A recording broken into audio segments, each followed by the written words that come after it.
All right, so for those of you who've just joined in, hello and welcome. Thank you for registering for the Athletics Ontario and Streamline Athletes Navigating University Recruitment Informational Night. Contrary to the title, tonight's presentation will discuss all of the post-secondary athletics opportunities for both universities and colleges in Ontario, Canada, and the United States. Tonight's presentation will be held by Natalia from Streamline Athletics.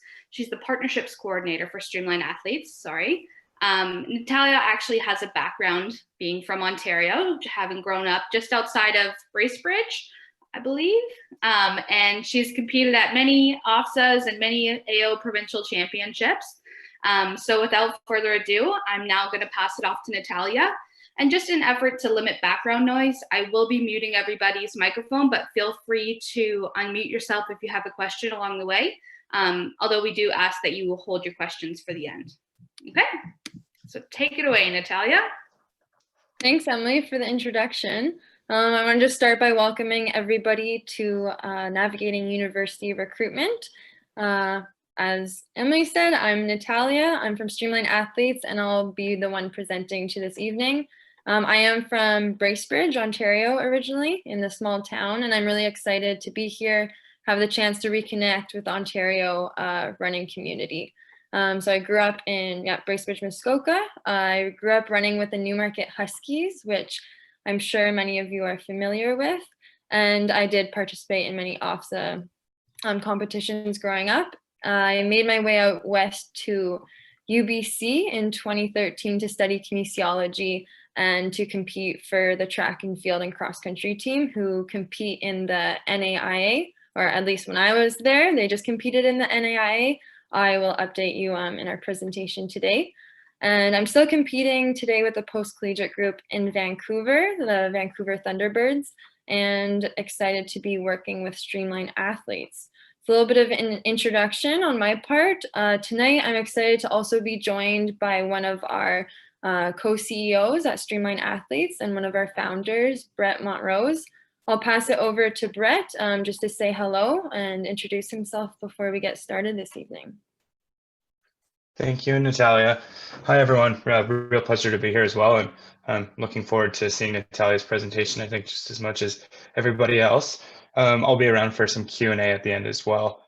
Just briefly about me, my experience compared to Natalia's, which might help frame some questions. I grew up out here on the West Coast on Vancouver Island, and then spent 2009 till 2014 at Simon Fraser University, where I actually happened to be part of the program as we transitioned from the NAIA into the NCAA Division II. So really exciting experience. Shortly after, started to realize some problems and ways that track and field recruitment could be improved and made easier for the coaches and for the athletes. So my business partner, Alex, and I got started working on some solutions in 2016, started our company in 2017. And then here we are in 2020, facing some really unique circumstances and trying to continue to solve those problems. So looking forward to the presentation today, Natalia, and to jumping on and answering some questions at the end if anyone has any. So thank you for having me too. Thanks, Brett. Well, on that note, I will share my screen here and we will get started. I believe, Emily, I might need you to give me access to the screen share here on Zoom.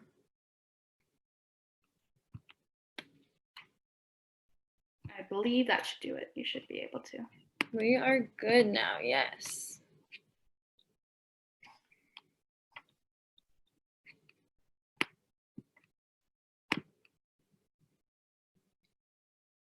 Perfect, here we are. So again, Emily, I want to just want to thank you and the entire Athletics Ontario team for hosting this session. For parents, guardians, coaches, and also I want to welcome any keen athletes who decided to join us this evening as well. So we're going to start just introducing who we are. So we're a Canadian company. We bring athletes and opportunities together by streamlining the recruitment process for all. So specifically high school student athletes who are looking to continue track and field cross country at the collegiate level. Brett touched on it a little bit, but we are an online research tool to help athletes, parents, guardians find what's important to them in a university and filter schools to meet those specific needs. So we also help collect the necessary information schools require for the recruitment process and connect athletes directly with coaches of the school the athlete is interested in.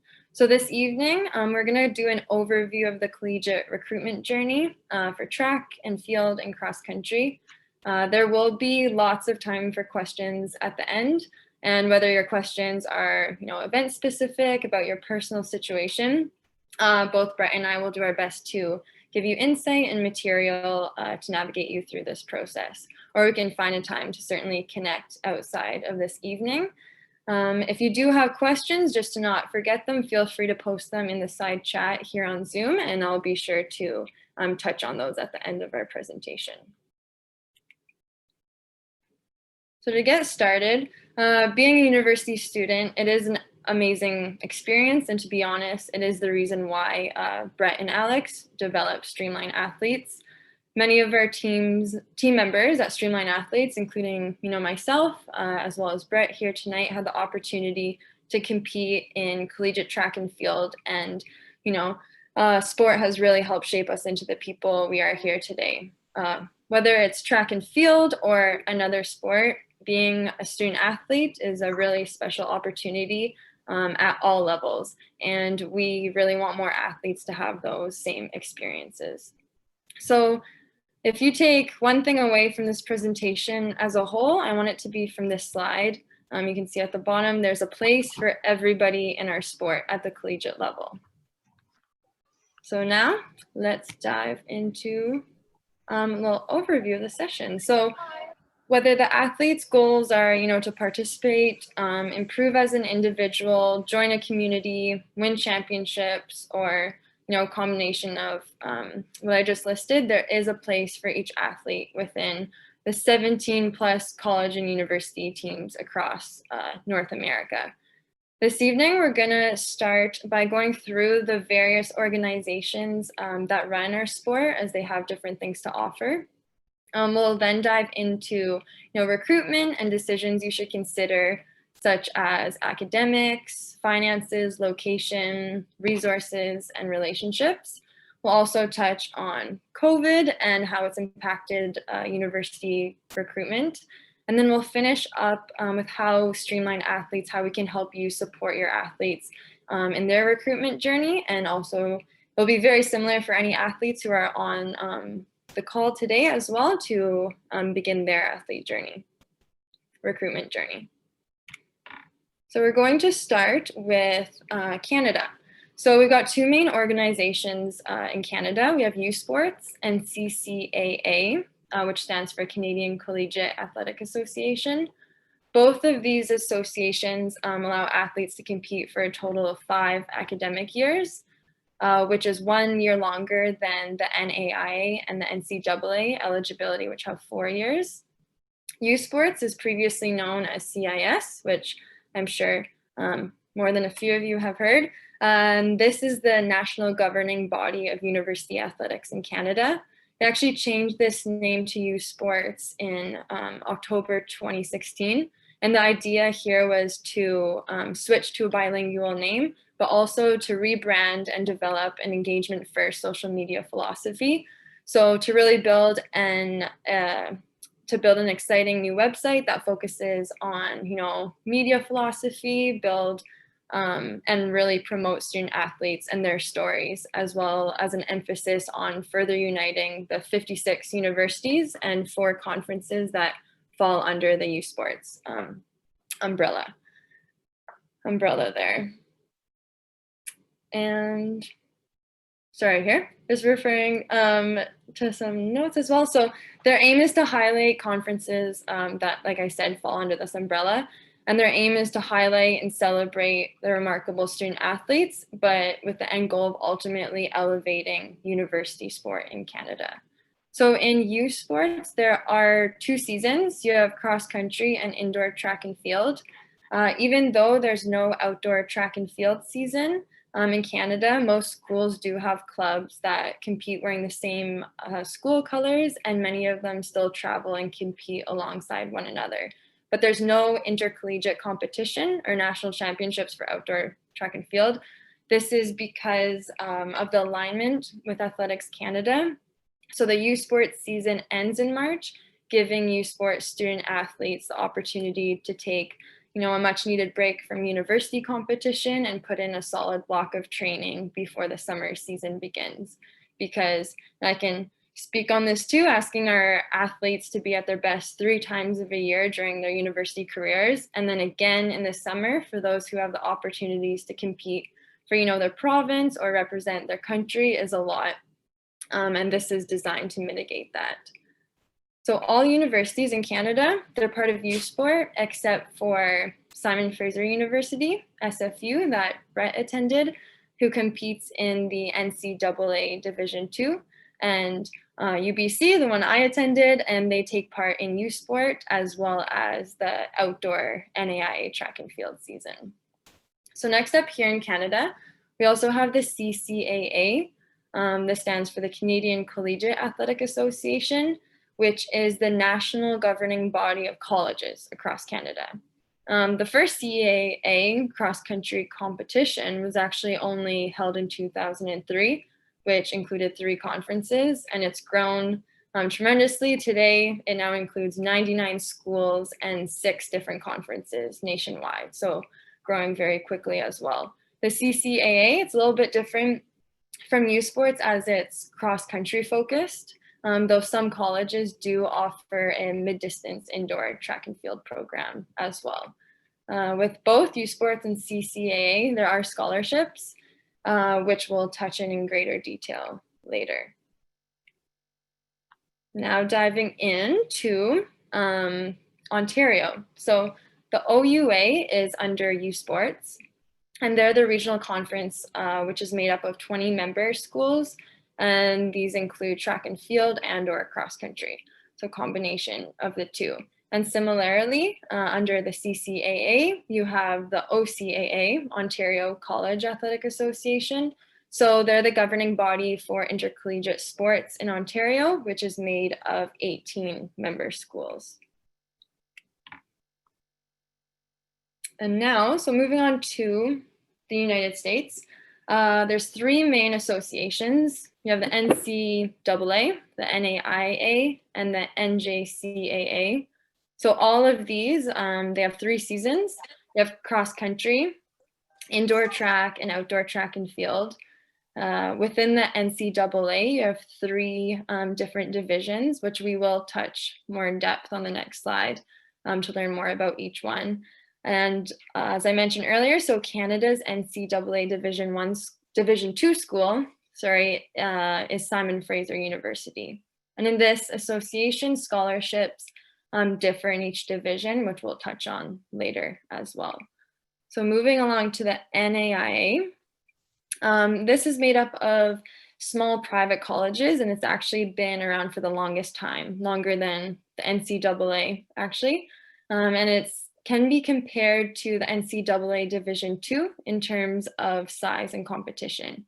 You'll notice a lot more international students in the NAIA and many more private faith-based schools. I believe it's 65% are faith-based schools. Canadian University of British Columbia is in part of the NAIA Outdoor Track and Field. And all programs within each association are a little bit different too. For example, UBC that I went to that is part of the NAIA is not a faith-based school, so they really do differentiate, and important to look into the specific programs.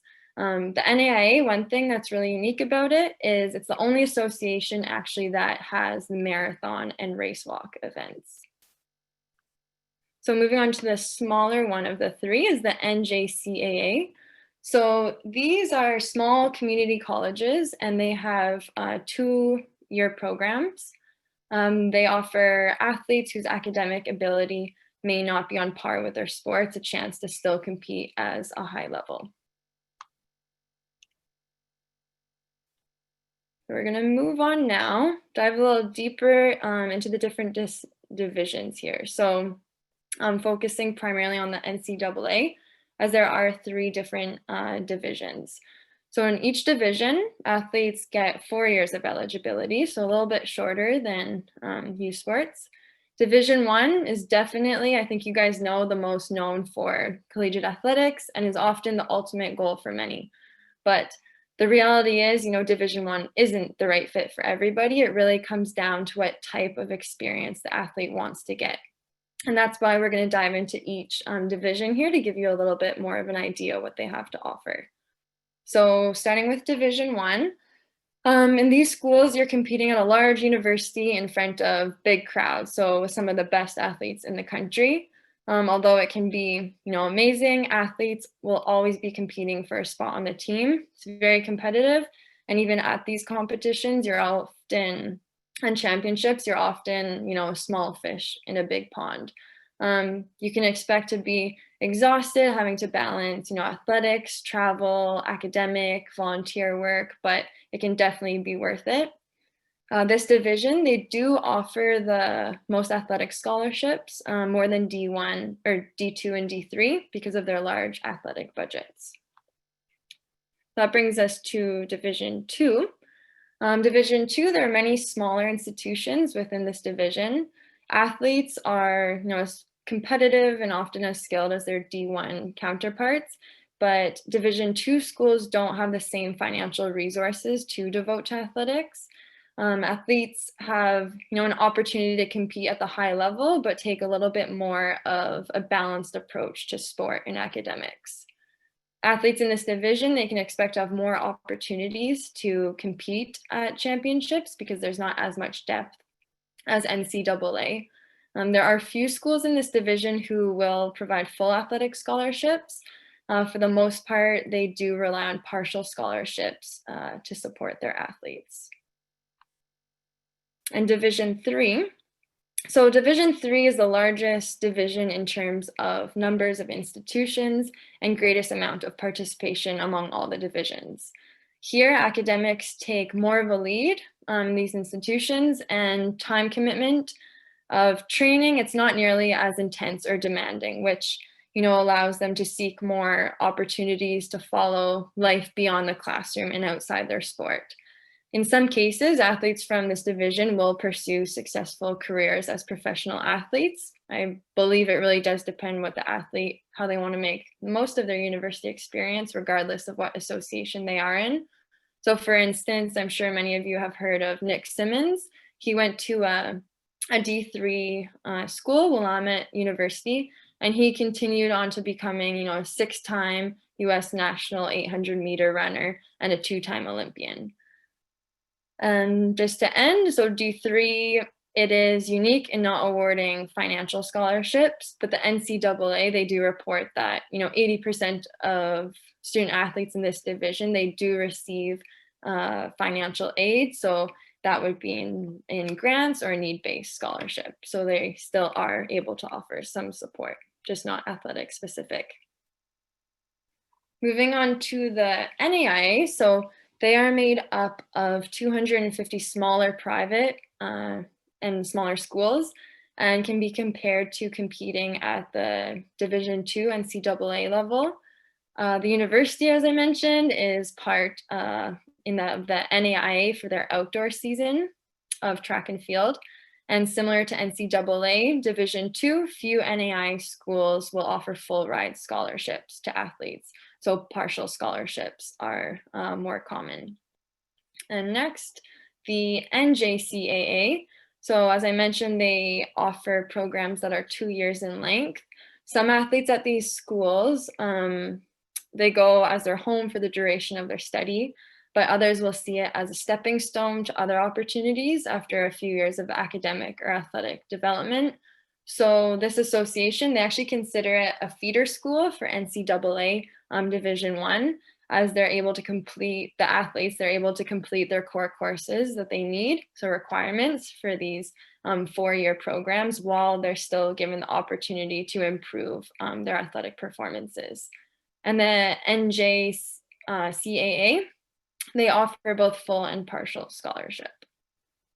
So I hope this overview of divisions in, Canada and the States gives you an overview of different associations across America, what they have to offer. As I mentioned at the beginning, everything is a level up from high school in terms of academics, training, and competition. You can certainly expect to be competing more than you did in high school in any of these associations. The number of competitions you compete in will be based on, how many seasons your program competes in. So do they have only cross country? Do they have all three, cross country, indoor and outdoor track? It can be based on your rank on the team roster or even the event you compete in within athletics, track and field. This is something that will be specific to your program that you choose, and could definitely be a question asked that you ask to your program's kind of point of contact. And even if the program has a meet every weekend, say during the season, it doesn't necessarily mean you will have to compete in each one. So that brings us into recruitment. So by definition, recruitment is when a representative of a university, college program contacts the athletes, parents or guardians, or high school or club coach with the intention of enrolling the athlete in their school and adding them to their roster. So we're going to dive in now to the different components of, what's entailed in recruitment, beginning with communicating with schools.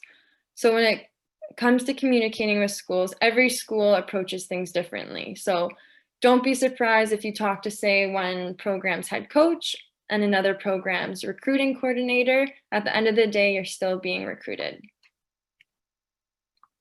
So how will athletes connect with schools? Today, you can expect to, connect with schools in various ways. I'd really like to emphasize athletes today do not have to wait for a letter in the mail. They can take control of their recruitment, which is really exciting, by discovering what's important to them and contacting schools themselves. So they can really be actively choosing to make themselves visible to schools that they're interested in.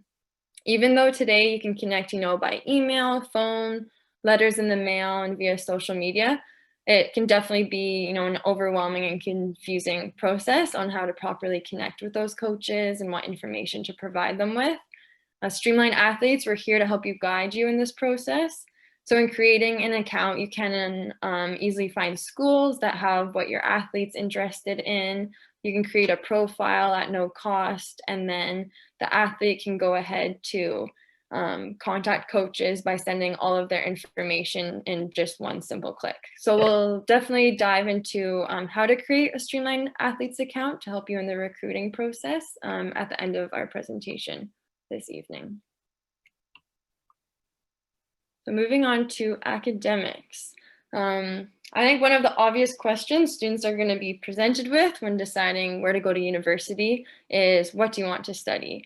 And, although knowing this answer is helpful, it's not necessary.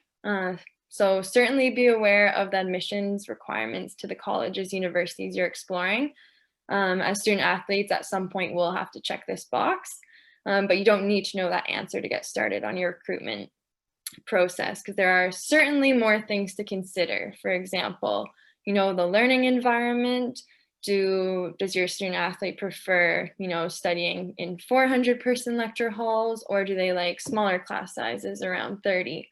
There are definitely pros and cons in each learning environment, but it's just really about determining what the athlete's preference is. So if they're considering studying in the States at all, it's definitely good to cover your bases and take the SAT or ACT.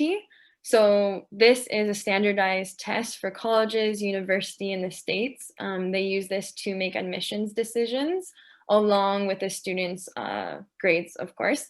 Both are accepted, but they do vary slightly. So for example, the ACT, they have a science component, a science component that some specific programs may require. Regardless of the test you choose, though, it's recommended that you take it twice. So once during the spring of your grade 11 year, and then again, say, in the fall of your senior year. And the purpose of this is to just help improve your score. Some schools actually even use a process called super scoring, where they combine your best math reading section to make up your final score. So definitely worth doing that as well. I will share some resources on dates and more links to connect you to the SAT, ACT, to help you on that process. There are specifically 7 tests a year available to take in Canada that I will share with you. And both the College Board, who runs the SAT and ACT, run by another organization, they've actually canceled many of their 2020 test dates due to COVID, which is no surprise. So be sure to check updates on their websites and just their policies with cancellation and refund. And probably a good idea, if you're interested in taking those, to get registered, as there'll probably be a higher demand for the test dates that are available. Also, to compete in divisions in the States, such as NCAA Division 1 and 2, you do need to be certified by, it's called the NCAA Eligibility Center. So they make sure you stay on track to meet, initial eligibility standards, for example, that you have your SAT, ACT test complete, and that you've completed the core high school classes that are required to compete in those divisions. It's good to sign athletes up as early as grade 10 to make sure that they're on the right track and don't miss any steps.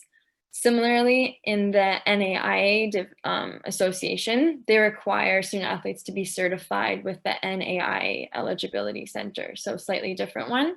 And just a touch, not in the States, but for U Sports to compete, there's also this similar eligibility center. It's called the U Sports Center that prospective student athletes must register for before the letter of intent can be issued to them. So it's good just to get on this before you actually go to university. I remember going to University of British Columbia, being in the NAIA, since people hadn't actually completed that process. They couldn't compete for the first few competitions. So it's good to just check those boxes, get it out of the way early. So next, with athletics, big thing is you want to make sure the school is the right fit for the athlete. So it's important to consider, what association, division, conference is best for them based on their aspiring experience. What, seasons are they interested in competing in? Do they want to do cross country, indoor, outdoor, coaching staff? What facilities would they like to have access to, for example, indoor and outdoor track? And to simplify this process for all of you, all of this information we actually have available to filter through on Streamline Athletes at no cost, so that student athletes can find schools that offer athletic packages that they're looking for specifically to help make the recruiting process easier. So with location, it's definitely something you should consider. For example, how close or far away from home do you want to be? And from my personal experience, I was very excited to, make the jump over and explore the West Coast and go to UBC. But I've developed my community of friends and my connections, and I now live in North Vancouver, not planning on going back to Ontario. So that is something to be mindful, that often where you go to university can often be somewhere where you end up for good as well. Other things to consider are, do you want to be in a hot climate year round, or do you like the varying seasons? Heads up, coming from Ontario, I know of athletes who have gone to the States and they're excited for the heat, but also make sure you look into how hot it is, because it can be difficult to climatize to a new climate.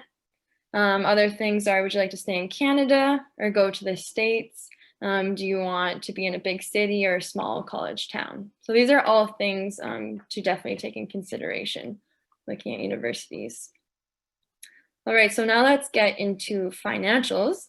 So of course, only the athlete and their family can determine what's best, the best route to pay for school.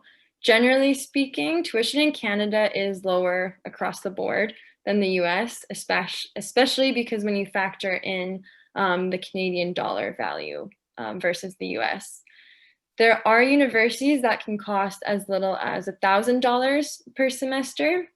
And then it goes all the way up to, private universities that can run a total of over $100,000 US per year. It's really important, though, to not let the sticker price scare you. Take the time to definitely look at the different financial aid options that are available to you before making your decisions. Because it's valuable. There are academic scholarships, there's need-based aid, and outside scholarships to help support the athlete going to university. It's really important also to look at and don't forget the hidden costs, such as flights, home for holidays, for example, if you're going to school away from home. Definitely insurance as an international student, and additional things like books and housing. It does all add up, and it's very good to be aware of. Right, so now we're going to get into scholarships, specifically starting with the difference between Canada and United States scholarships. So in Canada, to start, a full ride scholarship means your tuition fees will be fully paid for, along with anything billed by the university. So this would be textbooks will be covered too. Housing and expenses, they actually can't be paid for within Canada. These are the rules set out by the Canadian system. And furthermore, each province and institution can impose even stricter guidelines. For example, Ontario universities, they're restricted to offering a maximum athletic financial award of $4,500 per year. So while it may be true that American programs have the potential to give out significantly more money to each individual athlete than Canadian schools, it doesn't necessarily mean that the States is always a better financial option. And I say this because tuition in the States tends to range from $25,000 to $400,000 US per year for international students, while in Canada, tuition is in the $5,000 to $6 Canadian range. So for example, if you look at a $2,000 Canadian scholarship in Canada, could cover close to half the cost of tuition and mandatory fees, while at least 10 times this much would be required for the student athlete to incur the same personal cost in the States. So the point here is there's potential for, big money in the States, but it's really important to do the math and really understand the implications of scholarship dollars versus total annual cost, no matter where you are. So now if we look on the other side, in the States, a full ride, also known as an inclusive scholarship in the NCAA Division 1 and 2, means virtually everything will get paid for. So tuition is fully covered, as are housing fees, meals, and course-related books and supplies, and sometimes even other expenses. To cover all these costs, and sometimes to cover all of these costs, the largest track and field scholarships in the US, they can range as much as $60,000 US a year. But keep in mind that these athletic scholarships, they're not all full rides. The majority of student athletes that receive a scholarship will only receive a partial scholarship.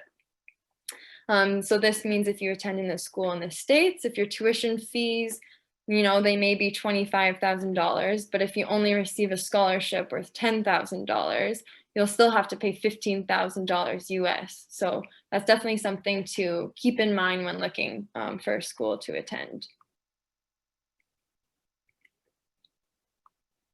And also the likelihood of the amount of the scholarship, it definitely depends on skill set and performance, but also what you'll see in this slide, also your academics play in. So for Canada, high school academic requirement is a minimum of 80% average, and then in the States, it's the minimum GPA that you can see is listed there.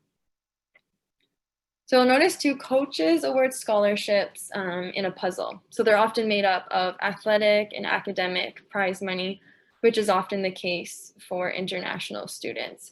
My scholarship at UBC was actually made up of athletic and academic, and then sometimes coaches are also able to throw in little bonuses. For example, in my scholarship was also included a flight to Japan to go race in the Chiba cross country championship. So that was a little additional bonus. So it does vary from school to school. Always keeping in mind as well that the track and field scholarships, they're not multi-year deals. They're awarded year by year often and are dependent on a combination of your athletic performance, roster changes, and just personal situation as well. So it's really, really important to read the fine print of your scholarship offer and really understand the contract so you're not taken by surprise if part of your scholarship is taken away. For example, if you get injured or you're not able to keep certain academic standards, you really want to be aware of that.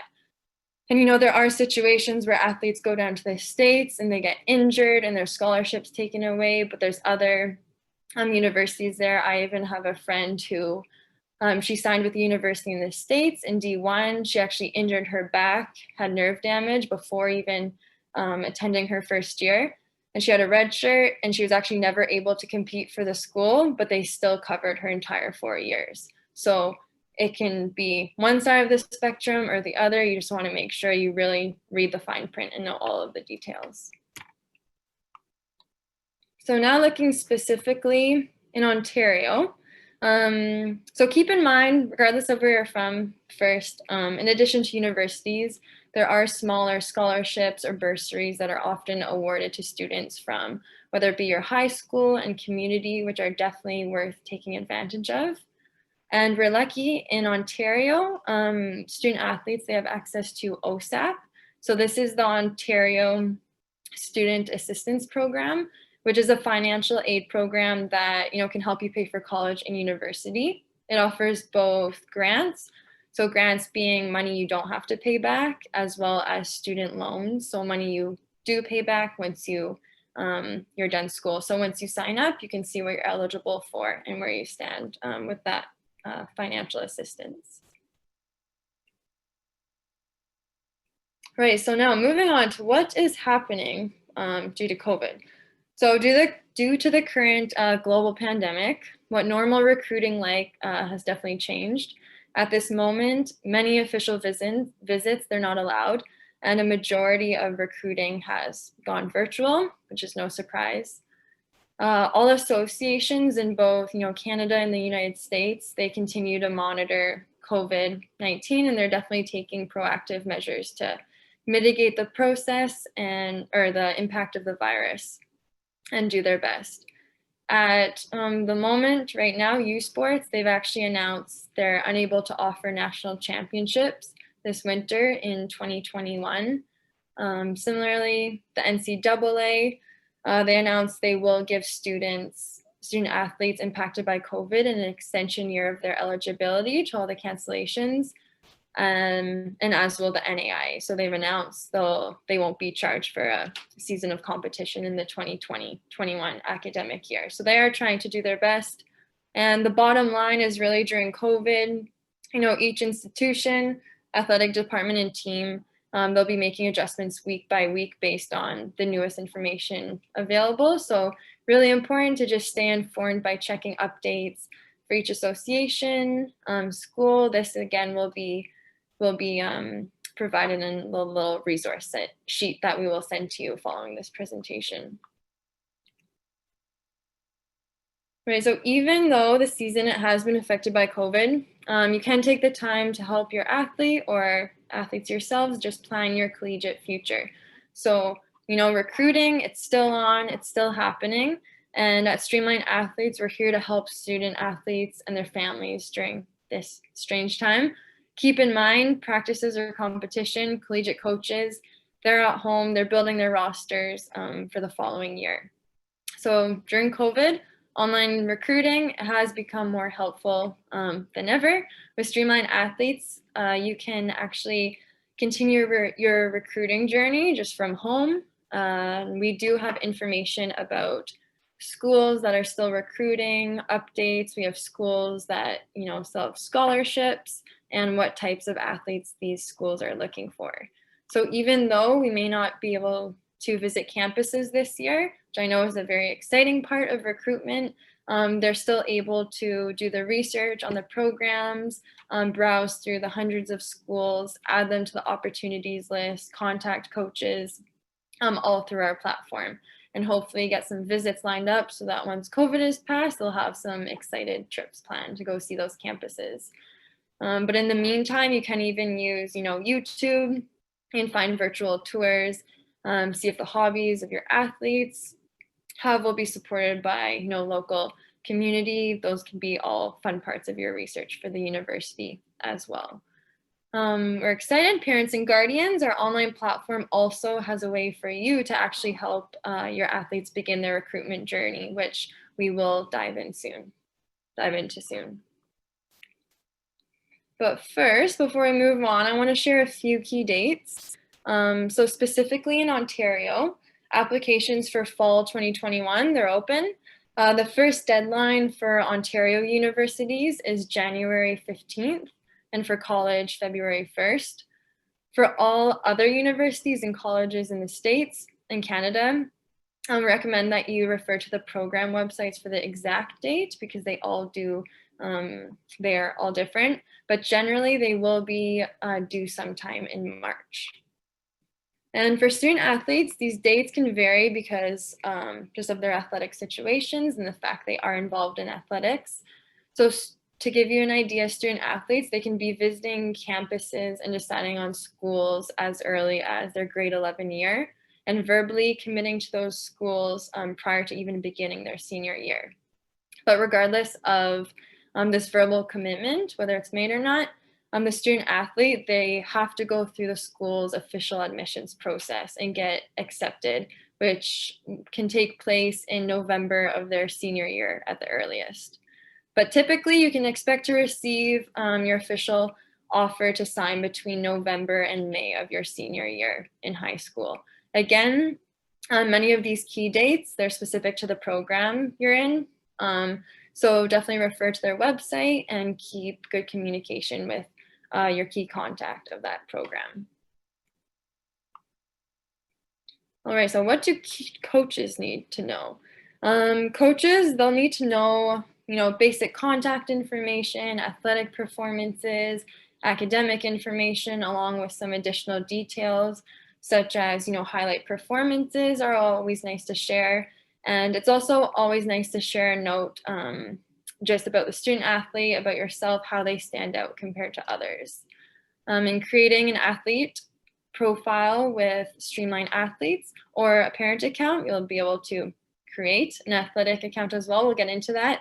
But you're able to input all of this information. And once your profile is complete, you'll be able to contact coaches, like I said, by sending them all of this necessary information just in one simple click.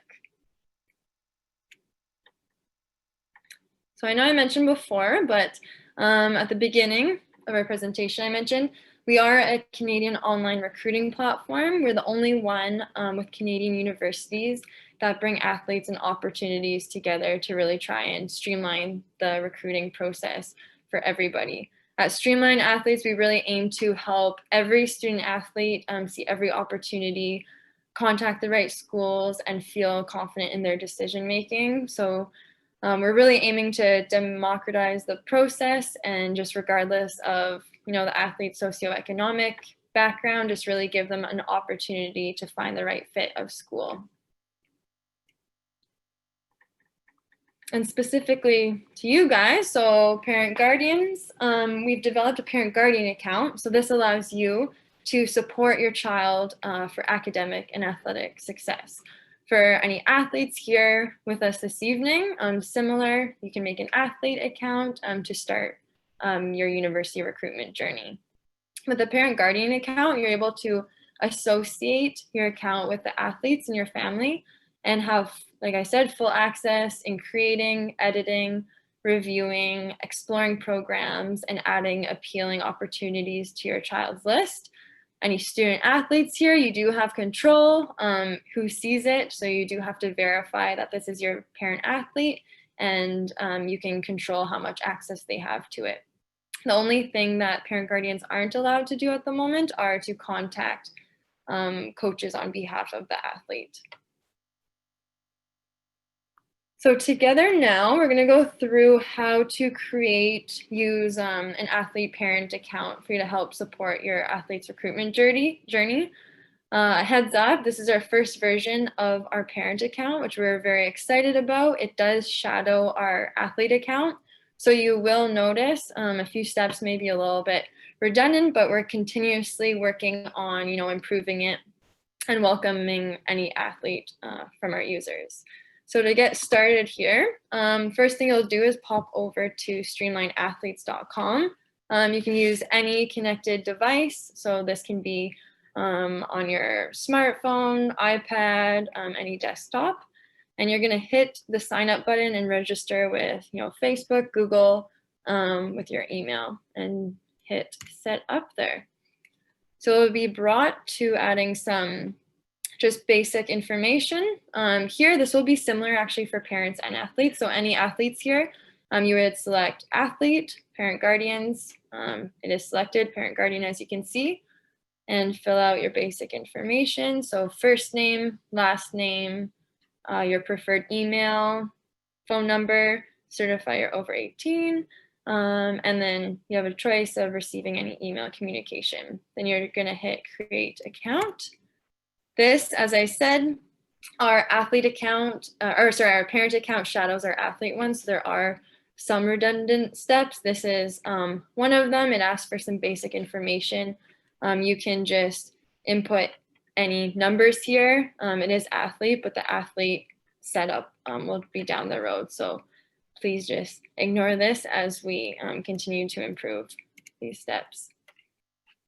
So then you'll be presented with whether you want to create an athlete account. So this is if your student athlete has not, they haven't created an athlete account at all. If they have, you're gonna click on this other tab here. It says connect with an athlete, and you're gonna go input the athlete's email. And then you'll see down here that it is just waiting to be verified by the athlete. So once they are verified, they verified that you can have access to the account or you've created the account, you'll see here in your dashboard that athlete Natalia Hawthorne is now connected. If not, you'll see down here under profile, Natalia Hawthorne, and you'll click on the little pencil to add the profile information. Here, this is, birthday, email, address, and some other basic information, like what grade the athlete's in, what year they're graduating from high school, and also citizenship. So then we'll move on to the next tab, which is performances, where you will be able to add performances of the athlete. So you can click the little drop-down arrow here and choose out of cross country, indoor, outdoor. Select the event, input the performance date, and then here you'll be asked to copy and paste the link of the results. This here is for our team at Streamline Athletes to verify the result. And you'll see once you hit save, at the top here with the blue kind of plus button here, it says pending. So it'll stay pending until our team has verified that, okay, we've confirmed that this is a verified result, and you'll get a little green check mark here. So this is helpful because when coaches university see your information, they know, okay, this is a credible result, we can believe this, and kind of skip that step in the process, make it easy for everybody. So the next tab over is academic information. So first, just entering what grade you're in, what your average in school is. You'll have, if you've started your SAT, ACT, this is where you would input your scores for schools to see. And also if you've, depending what association you're in, if you've signed up with the Eligibility Center or U Sports Center, you can put your ID in there. And then it brings us to extra information. So this is personal. So what club are you affiliated with? For example, I was Newmarket Huskies. Are you, what's your status? Are you healthy, injured right now? Instagram handle if you'd like to change, languages, coach information, and then this parent guardian information as well. And then over here, it just shows how much you're looking to spend per semester financially, which you're welcome to add as well. Now our last slide here to create the profile is highlights. So here you're welcome to share any highlights, probably going to be running related. For example, made the final at the OFSA championships in 1500 meters. And then the next one here is just a little bit of a, personal note about the athlete. So here, just add a little bit of personality, kind of, share whatever you like with coaches from universities, colleges to set you apart from different athletes. For example, here I shared I'm a passionate student who's looking for an opportunity to study kinesiology at a reputable university while improving as a track and field athlete. I'm hardworking, committed teammate, and I strive to bring those virtues varsity team.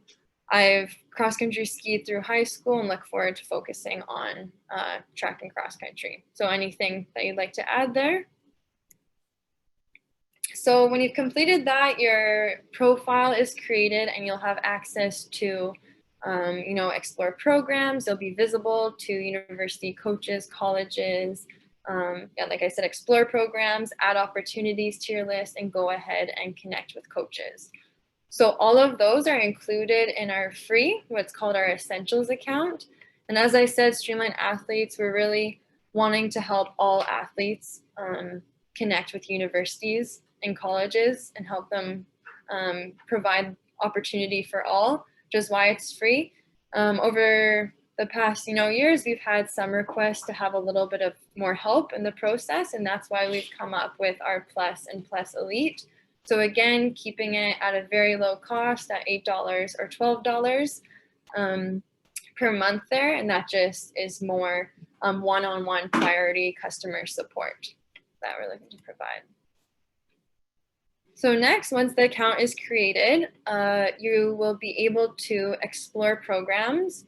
This, just to let you know, it is our free essential. Everything you see you'd have access to. So explore programs here. We do realize there are a lot of universities listed programs. There's over 1,700, which can be overwhelming. And that is why we added filters on the right here to help you kind of prioritize what's important to you, and will help filter down the universities.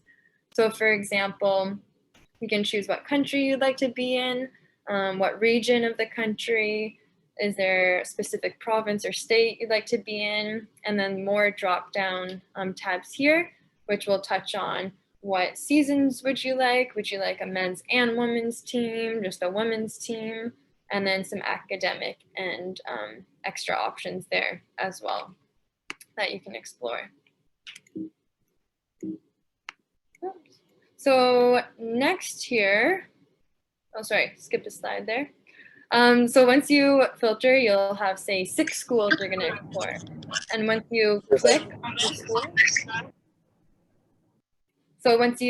the school, say Brock, for example, you'll be able to see information on the school. So here you'll have a little bit of information on their academics. You'll have links to bring you directly to those programs to make it easy for you.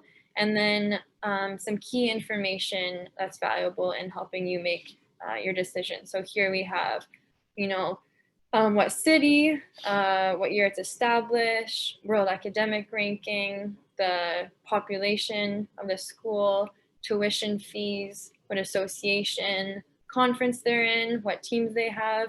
And we have additional information on coaching staff, a little note from the coach in some of them, and information on all the facilities they have to offer and medical staff there as well. Oops, sorry, skipped ahead a little bit too fast. So Brock University here, this say was an opportunity you're interested in, you would just click on add to your opportunities. In this case, we did not choose Brock, we chose some different universities, but they will go in your opportunities. So this is something that parents, guardians, you can do, and they will directly go into your athletes account opportunities as well. So here you can see we have 3 schools. And from here, you can just easily contact coach, the athletes can, and begin conversations with those schools. So that brings us to the end of my presentation here this evening. I hope it was helpful, and I would like to now welcome any questions that we can answer, Brett and I, and if those of you who would like to see a demo of the parent account, I'd be happy to stay on and go through that, but I know some of you are on a bit of a timeline, so we'll open up for questions a little bit, and then we can dive into that a little bit later.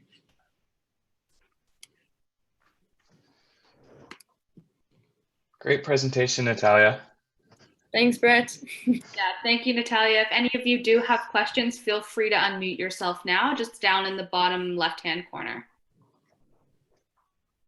Or feel free to type them in the little chat box too, and we can just answer them. I have a question. I'm sorry, this is very new for me. I have a very young person in high school. And so really curious to understand sort of the other perspective. Once you've gotten to that place where you've picked your school, this is where you want to go.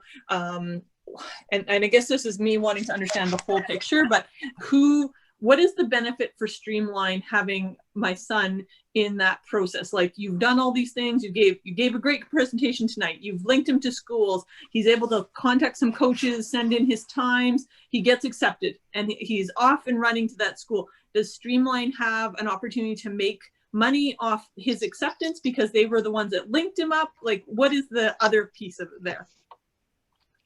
Brett, I'll let you answer. I feel like that's a question for me. Really good question. Thank you for asking. That was from Carmen, right? I think I saw Carmen light up. Yeah. So no, we don't profit off the athletes being successfully recruited, because our goal is to provide that objective information and let the athletes have confidence in their decision and make the decision that's right for them. We do, however, have a revenue model that charges the universities to proactively recruit athletes in our system, which actually in turn benefits the athletes as well. So if your profile is complete and you have an athlete profile in Streamline Athletes, you can contact and do the outreach as Natalia was outlining, but you also can pop onto the radar for our paid clients, our college and university partners who are proactively recruiting the other way. The reason that we do it this way, and we're able to do it this way, is are so specific, and we build comprehensive athlete profiles that the coaches are willing to pay for. Our competitors that exist mostly in the United States and don't offer services in Canada really use a dated agency model that consists of the athletes and the parents paying, $500 up to $5,000 for agency support. And then those athletes are essentially represented by an agent who goes and pitches to the universities, but the coaches aren't responsive to that. So really what we've done is taken a dated model, built it specifically for our sport, and then flipped it so that we're charging and making money from the schools to do proper recruiting inside the sport, and allowing more athletes and more parents to have access. Hopefully that answers your question, Carmen. Yes, thank you. Okay. So I'm Anna, and I'm actually in grade 12 right now. And you mentioned a lot of things about being in grade 11. So how would that impact me? Do you want to grab this one, Natalia, or can I grab it? You can grab this one. Go ahead. Hey, Anna. Great question. It's definitely not too late to get grade 12. That's the first thing that I'll tell you for sure. Grade 11 gives you an opportunity to be a little bit ahead, do your research ahead of time, so that by the time grade 12 starts, you can jump into those conversations. I personally committed to Simon Fraser University in February of my grade 12 year. So you still have several months until that timeline comes, and then usually coaches are able to sign athletes and bring them in up until the end of your grade 12 year as well. So no pressure. The one thing that you should be aware of, and I think Natalia mentioned this, is the SAT and ACT timelines if you are looking at going to the United States, just because there's certain dates that you need to write those standardized tests on. So if you are looking at the States, you might need to get a little bit ahead on your standardized testing so that you're eligible to go compete and study in the States. But if you're primarily looking at Canada, it's perfect timing to get your profile created and start those contacts now. Natalia, I don't know if you have anything to add, and Anna, feel free to jump in and let me know if I answered your question or not. Okay, yeah, that was good. And I was also wondering if I were to take a gap year, how would that impact it? Another great question. Typically, like the standard journey is to go to university right after high school. And the impact for taking that gap year would be kind of the question mark that the coach is left with on their end. When training and your competing's gone, if you've not had the opportunity to compete and train in that gap year, the coach might have slightly lower confidence in recruiting. However, if you are able to take a gap year, train and compete, so those performances are still happening in the meantime, then you should be okay.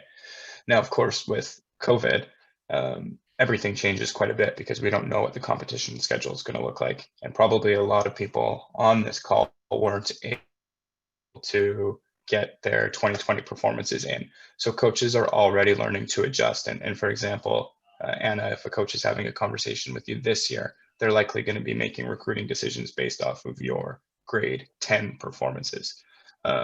So we are working on them with that, and they do know that standards need to drop in order to recruit athletes right now, and they need to trust that an athlete in grade 10 is very likely to improve by the time that they're in grade 12. A gap year kind of mimics this a little bit. I was actually going to, sorry, this is Anna's father here. I'm with her with this. Hello, how are you doing? Great presentation, by the way. Thank you. That was one of the main concerns, was as well was another question that we would have, was with the limited competition happening this season, with her also in her senior year, does that take away from any of that opportunity, that highlight? And I think maybe you touched on that by looking at the grade 10 year. But we're essentially looking at all schools right now, so whether it's US or Canada. So thank you for the information on the SAT and ACTs.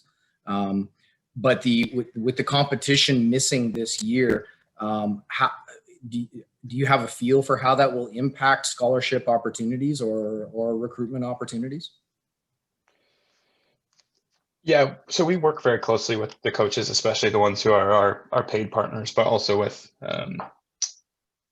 coaches who athletes and parents choose to get in touch with, doing their outreach through our platform. And at the end of the day, recruiting is still happening. Athletes still need to go to school, even if it means that things are going to look a little bit different. In terms of scholarship dollars, every school is different depending on how the athletic department is funded, and if this is going to be athletic money versus academic money versus financial aid. So let's use, a small private NCAA Division II or NAIA school as an example. This is likely a school that's athletic department is funded by tuition coming into the entire university, whereas a large D1 public university like Michigan or Washington or an Oregon is going to have funding that comes from the athletic space. So, whether or not a football season happens probably impacts how much scholarship money is going to be available for the other sports as well. Recruitment, to answer that question, there are things that we can do with our platform outside of verifying official performances. For example, in that from the athlete section that Natalia showed, we can put some YouTube links in there. We can write some pieces in the athlete profile that mention unofficial performances that you're able. Right now, it's just about coaches trusting that athletes would improve. One second. I just got a note saying that my audio might not be perfect, so I'm just going to disconnect my Great. headphones. And One to second. add on what Brett said there in answer to Hillary, Jennifer, and I believe Gavin asked, during COVID, it is a very difficult time because there are not many opportunities to get official results. And I've even run into that as well. Competing. If you have anything to showcase, if you've done a performance where there's no link that you can't get access to, listing that performance in your kind of highlight area, it's, you know, coaches are going to see that and hopefully trust you that, you know, that's what you actually performed. Like I said, they're going to be understanding this year. Everybody's going through challenges with COVID and figuring out how to, deal just with the unforeseen circumstances as well.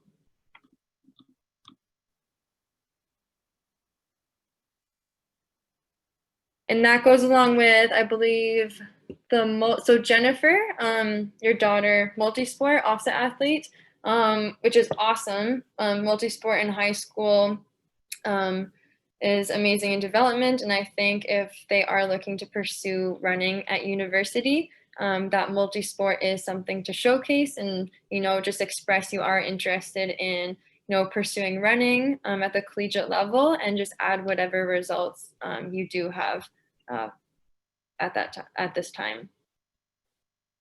Thanks, Natalia. Yeah, she's pretty discouraged by the lack of access to competitive opportunities in the last year, and it's been a bit of a frustration, I suspect, for pretty much everybody on this phone line. So appreciate that she can use the service to try and at least highlight some of the things that she has done.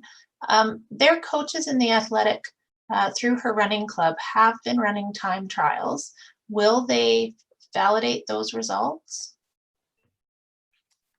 Yeah, good question as well. How's my audio, Natalia? Do I sound okay? It's good now. It was just cutting out a little bit earlier. Okay, I think when my battery gets low on my headphones, that happens.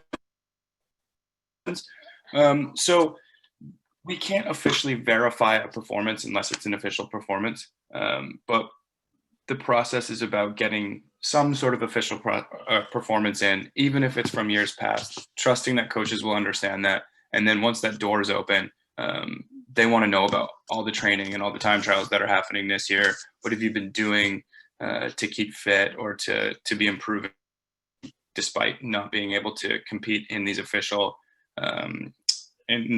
contests? And they all understand that athletes are frustrated because they're frustrated too.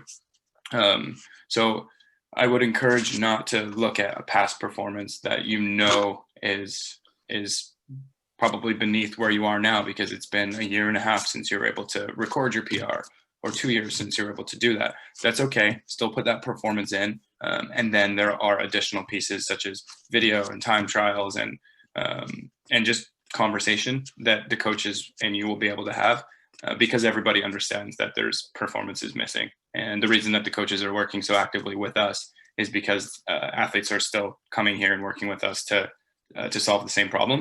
So at least it puts us all in the same space to start these conversations. And it's up to the coaches to trust that athletes would improve, even if they haven't had an official season in 2020.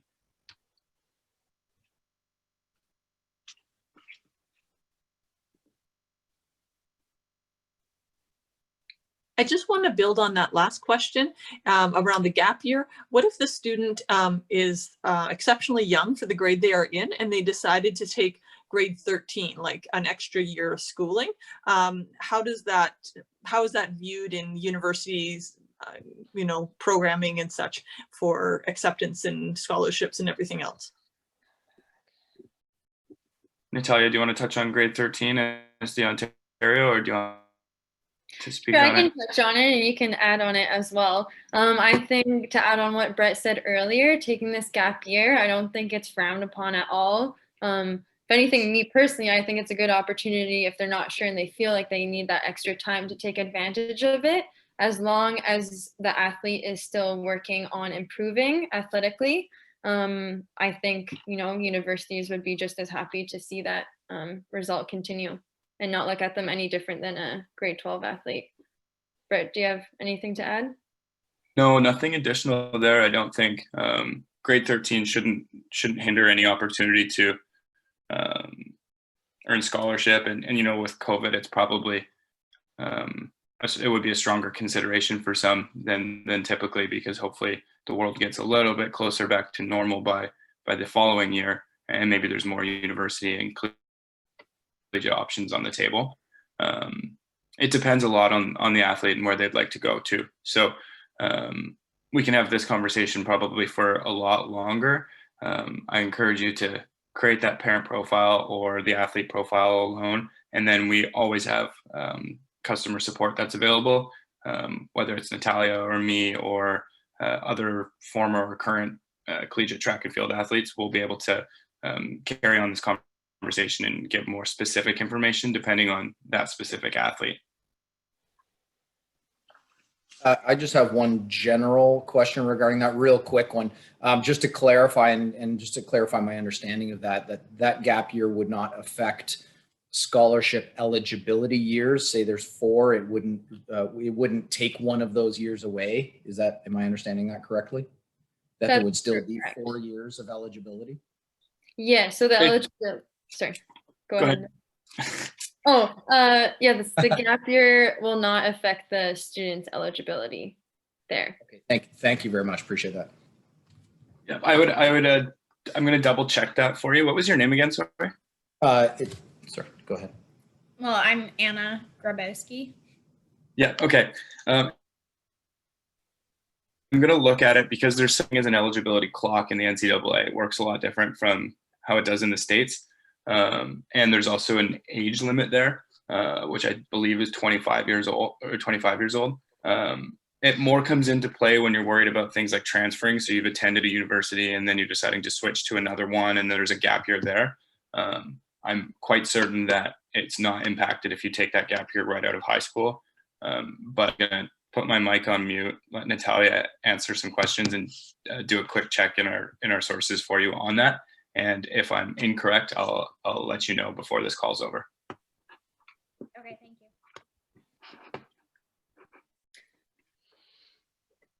you. I see Hillary's question here about, the GPS recorded. Again, without official times, anything that you can add to your profile in those highlight sections will just add a little bit more substance for those coaches who do look at them. But again, it is really encouraged that you do input those times from previous years, even if they are a little bit outdated. And Anna, to answer that question, what I said was accurate. Your clock starts when you first enroll. So as long as you're getting started by the time you're 19 or 20 or even 21, I believe you can be eligible until you're 25. But your clock starts when you first enroll in university and not before.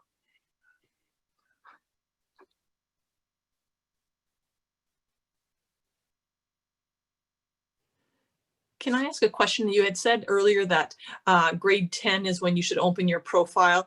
And in grade 10, would that be because there's more information you could record, or the coaches could sort of track you longer? My only worry is he happens to be really young in grade 10, so he's 14 only. And I'm hesitant to sign him up or have anybody contacting him directly. I just sort of think, oh, yeah, I'll just leave it at, oh. Yeah. Good question. I'll be, pretty transparent. Coaches aren't too interested in contacting athletes who are in grade 10.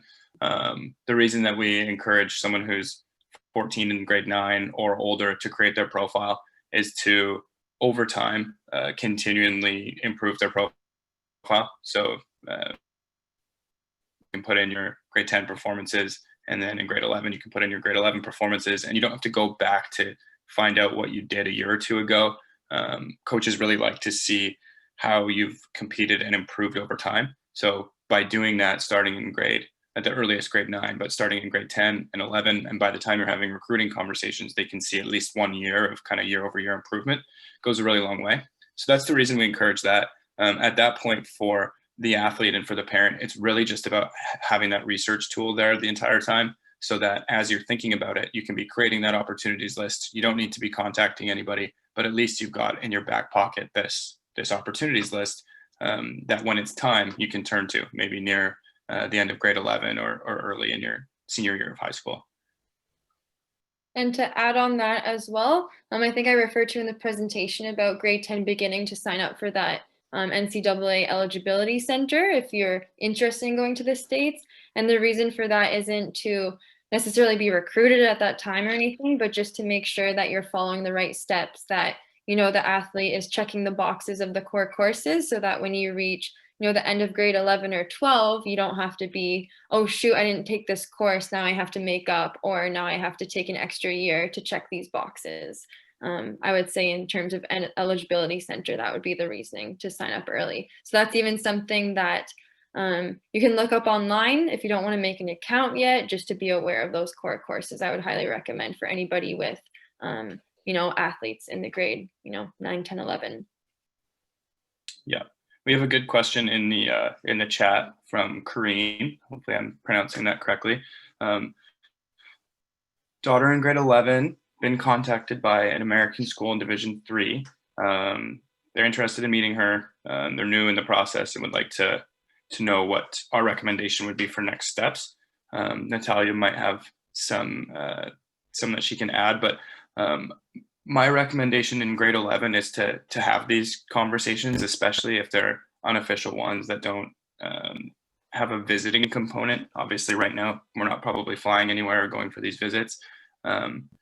Ask a lot of questions, find out all the information that the coach there can give you, but definitely don't make a commitment if you haven't started on your recruitment journey yet. Let that form your baseline for what you know about a particular university, and then whether or not you use Streamline Athletes, compare as many options as you can and start to get a feel for what looks ideal to you.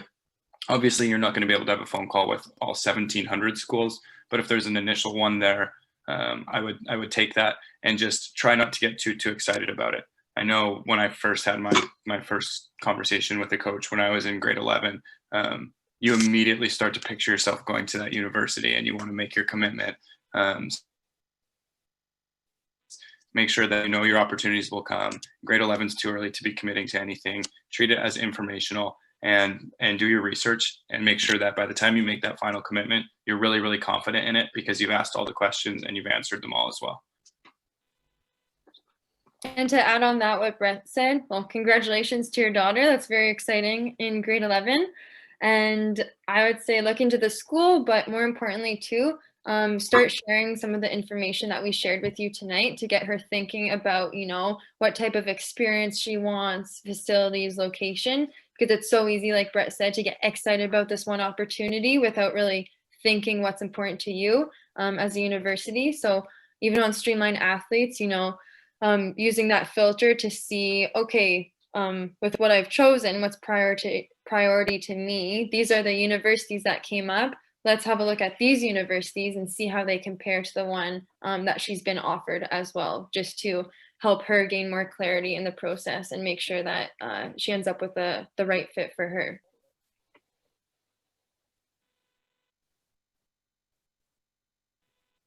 And just while we have a break in questions at the moment, I will be posting this presentation on the Athletics Ontario website after this. So if anybody wants to share this to their athletes or coaches, if you want to share it to any of your club members, if you have any high school students in grade 11 and 12, feel free to do so. It will most likely be on the town hall page of our website, which coaches you're familiar with. If not, it's quite easy to find on our website. Thanks, Emily. And we will be also sending follow-up email with a resource page, like I mentioned. And I believe we can also send out the PDF slides as well in PDF format. So you guys will both or all have access to that.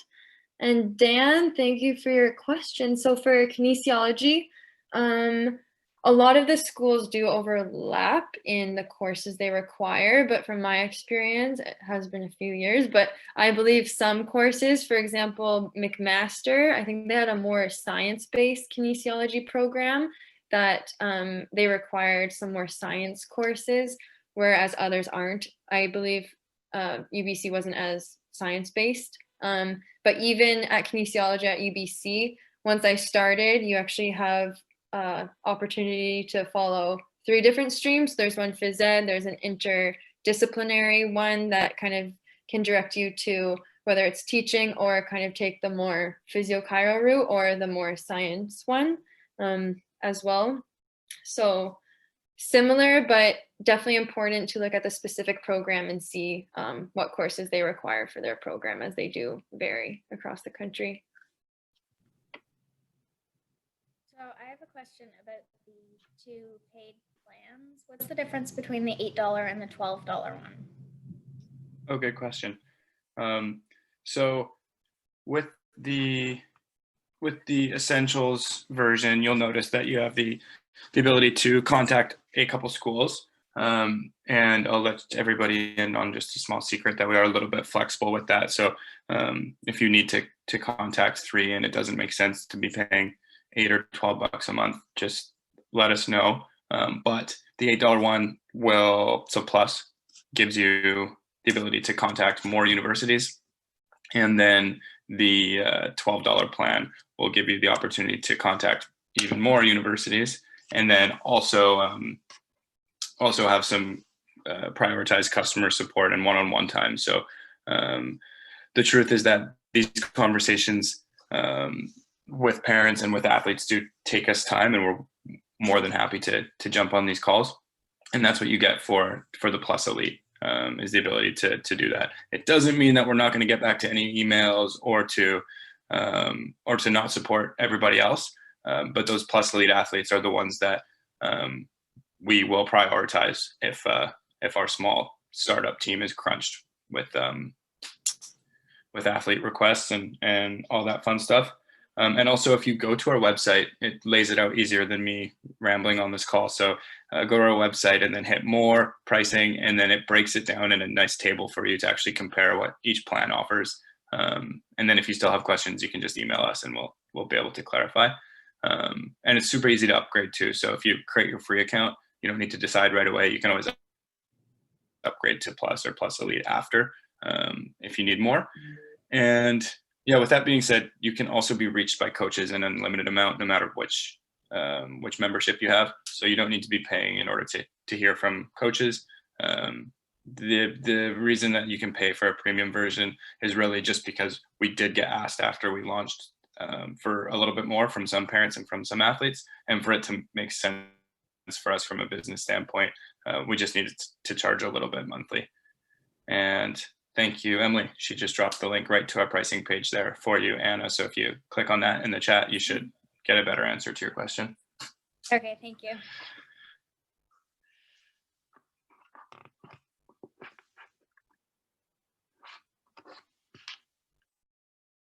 Is there anyone who left a message in the chat? Another question here. My son has competed in several competitions as he is a decathlete. How far back should we include results? I'd recommend including results for as early as grade 9. So if you can have, by the time you're being recruited in grade 11 and 12, grade 9, 10, and 11 results there, that's probably the best scenario. Anything before that may not be super relevant. With just the way that athletes develop, we see a lot of gaps between sort of grade 7 and 8 and then grade 9, 10, 11, and 12. So I'd focus on those last 4 years of high school or middle school, depending on where you are in Ontario. I'm not sure if there's some places that split differently there. And to add on that, you don't need to input all of your performances. If you're submitting, from grade 9 to grade 11, say, and you're in grade 11, just show your top results from each year. I'd probably recommend, correct me if I'm wrong, Brett, because that will still show your progression and kind of consistency. Yeah, our system will automatically put a PR tag on whatever your best event is, regardless of, not your best event, your best performance in a specific event. But if you've run, let's say you have 20 400-meter performances from the last few years, by no means do you need to put all of those in there. But it's probably good to put your best 5 performances from the last few years, and that way you can see the progression and also a little bit of depth as well. So if you've consistently run a time, that's great to see. If you improved a lot year over year, that's great to see. The truth is that coaches at the collegiate level looking for polished athletes. a lot of the time they're actually looking for athletes who've done different sports or who have a lot of improvement that they could do in terms of biomechanics and that type of stuff, because that shows them potential. So don't be afraid to put any performances in. Coaches aren't going to be judging if you have some that aren't quite up to par. It actually shows how much room for improvement there is, and it shows any improvement that you have made.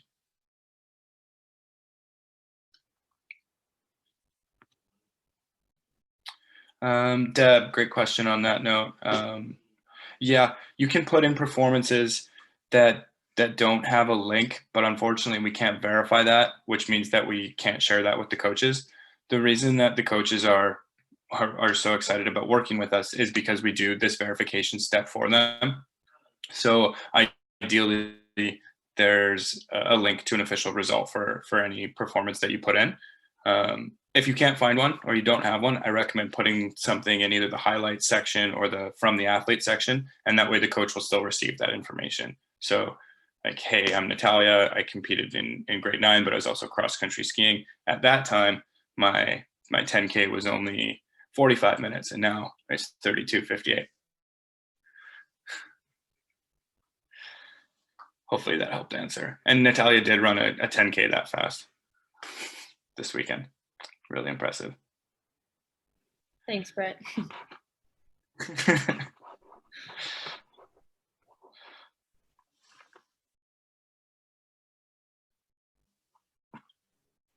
All right, well, welcome any more questions. And if not, we can take a little bit of time.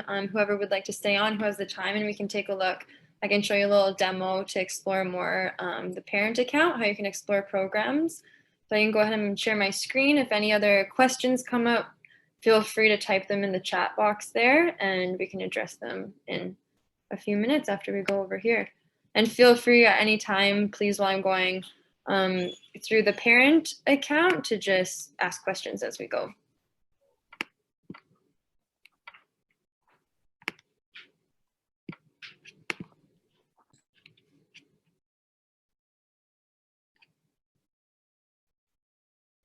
All right, so here you'll see is I am parent John Smith. These you can add little pictures yourself to on your account.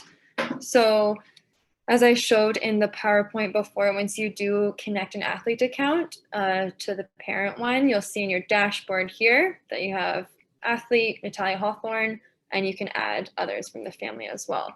So when I click on the athlete, you'll see their basic information.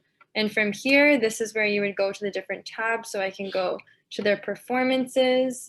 I can add more performances here. I'll see if they're valid.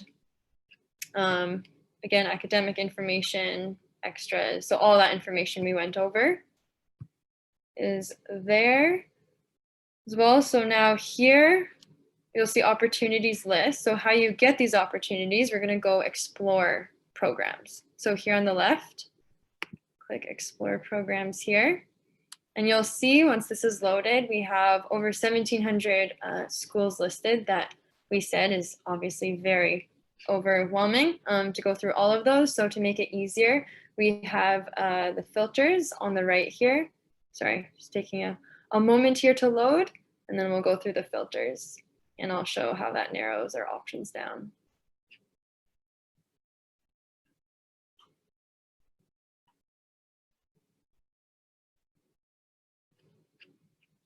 Sorry, my connection may be a little funky.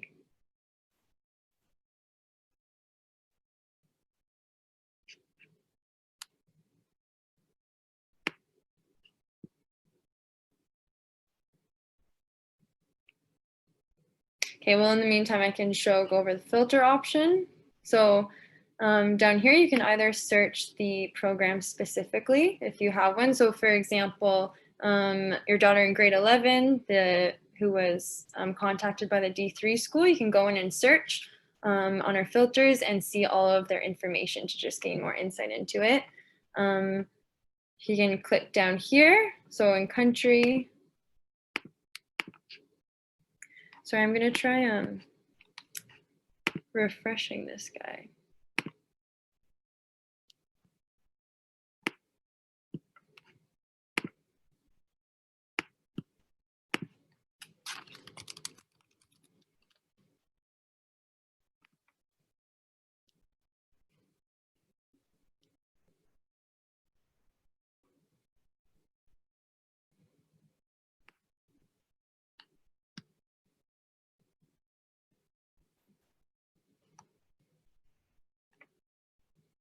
There we go. All right. Thanks for your patience there. So for countries, say if I wanted to stay in Canada here, I can select Canada. And as soon as I do that, you can see that our numbers have gone down to 102 programs there. And then as we get more specific, so stay region, say I wanted to stay in West Coast, all of a sudden you're presented with 6. So it narrows it down quickly as well. So there you can go and explore the program. So say I want to go and explore British Columbia. I'm going to click on that program. And I'll be able to see an overview of university with some very helpful information here. So you can see a little summary information about it, the academics, the language. Here, like we saw on this on the PowerPoint there, information about it. So you get information on the population, the tuition fees, the association conference it's in. Then here's really nice. You can click on it and it will take you directly to the programs, which I know from being a student athlete myself, it's a pain to have to look up university on Google and find the correct page with the programs. So it helps you there. Shows you overview of the coaching staff, a little note from the coach. And this is really nice. It shows the facilities. So their track, it shows the student rec center, academic support they have, aquatic center information, and like the weight room as well. And then you can click there to see further or click on any of these. So say if University of British Columbia is what I'm interested in, you can easily click add to opportunities. Here I'll get the list of athletes my account is affiliated with. So in this case, connected to Natalia. Then I'm just gonna click it. And just like that, my opportunity is added. The opportunity is added to the athlete's account. And then we can see that when we go back to our dashboard into our athlete. And if we scroll over and see opportunities, we now have British Columbia as one of our opportunities. As I mentioned, as a parent account, you have access to all the functions except, as long as the athlete gives you permission, except for contacting the coaches. That can only be done on the athlete's behalf, which is why you can't select this. But on the athlete one, you'll have your list of opportunities that you can continue adding, and then they can contact coach, and just above, they'll have conversations with those coaches. Does anybody have any questions or would like to see anything else?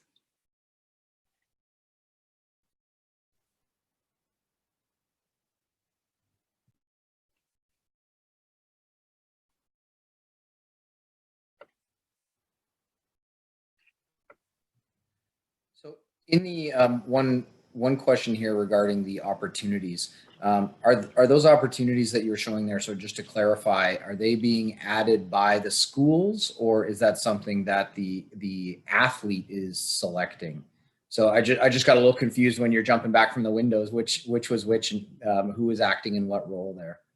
Yeah, sorry. So this is all, so I'm the parent, the account that I was showing you. And as I added the opportunity, that was adding it to the athlete's list of selected schools that they're interested. So it's all on the athlete end of exploring. Oh, okay, I'm just misunderstanding opportunity, thinking that that's the school reaching out to the athlete, but that's actually just creating an opportunity that you'd like to explore.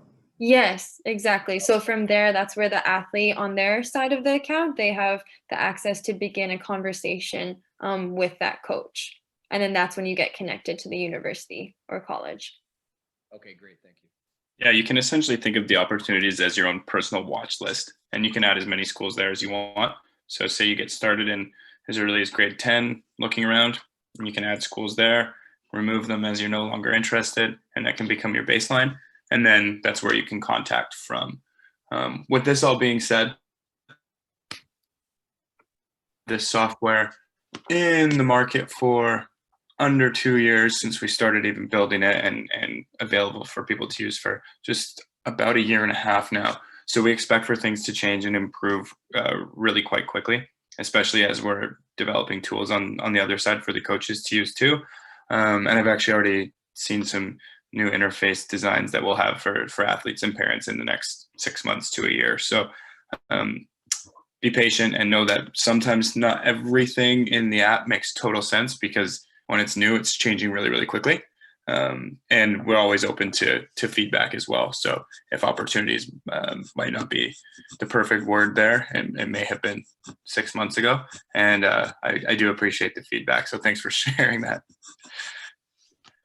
And Deb, in answer to your question there, yes, both the parent and the athlete can add opportunities to that list. But for the athlete they do have to confirm that that parent can be affiliated with the account. So they are able to restrict. So they need to give permission.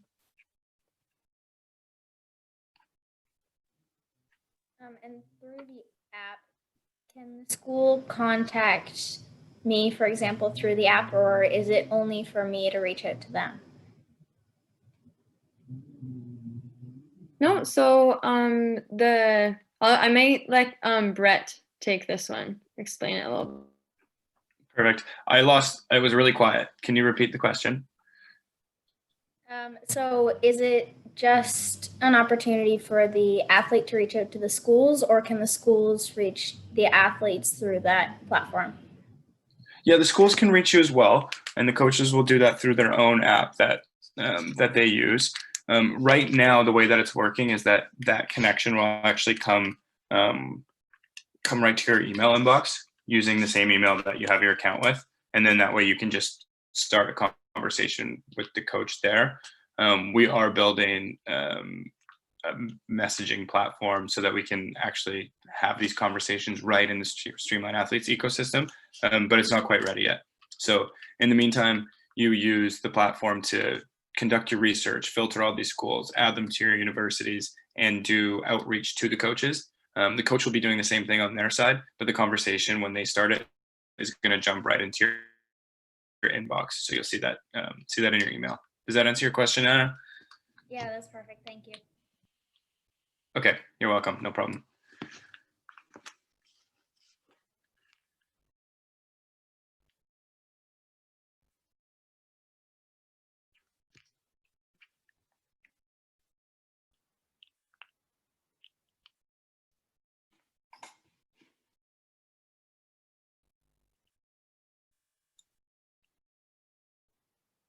Are there any final questions?